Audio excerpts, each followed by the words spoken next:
Turning to our hometown hero this week, when many of us say that we're up for a challenge, we don't usually take it as far as enlisting in the Marines. But one Vietnam veteran did exactly that, and it turned him 2 Purple Hearts.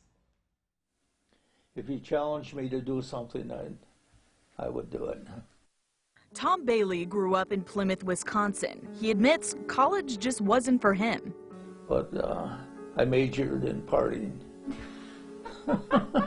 Figured I better go become a Marine instead. Yeah. That's why at age 22 in 1966, Bailey dropped out of the University of Wisconsin-Oshkosh, started working at a bar, and challenged himself to enlist in the Marines. The owner of the bar had been a Marine, and he said, "You're a big, tough guy, Tom. You join the Marine. Go ahead and join the Marine Corps." I said, "Yeah, okay, maybe I will." Growing up in a small town in Wisconsin, Bailey had never even flown before. Now he was 22 years old and on his first flight to Vietnam. Physically, I was a big, strong guy. Mentally, I was still a teenager.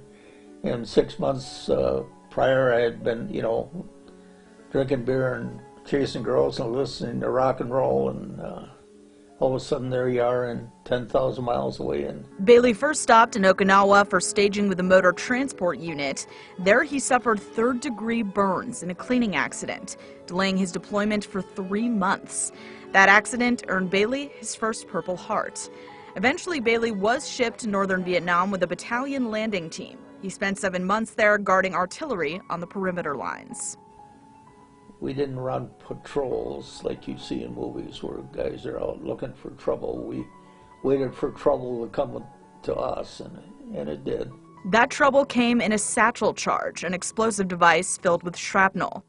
That trouble is also what earned Bailey his second Purple Heart and a few scars. The only thing that saved my butt was it landed so close to me that most of the shrapnel went over the top of me. One piece hit me in the chest. Bailey was medevaced to a hospital ship and then sent back to his battalion after he was patched up. Little did he know, though, his trip in Vietnam would be cut short. He was sent home after learning his mother had fallen ill. I was wounded in Vietnam, lost both my parents, and married my wife and started working in a prison all in 1 year, so I grew up real fast. Since that flight home from Vietnam, Bailey has taken just a few other flights. One of those was an honor flight in 2019 to Washington, D.C., an experience he'll never forget.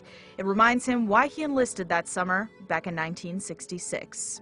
I'll never be ashamed of the fact that I was there, and I'm certainly glad to have survived, and I'm glad that I was not mistreated when I got back. There's an old saying, once a Marine, always a Marine, so. Well, Tom, we thank you for your service. And another interesting little twist, that doctor who removed the shrapnel from Bailey's chest was actually from Sheboygan Falls. So imagine that, both of them coming from Wisconsin and then meeting each other there. Don't forget, if you know someone who you'd like to nominate for our Hometown Heroes segment, just send an email to WFRV, hometownheroes@wearegreenbay.com.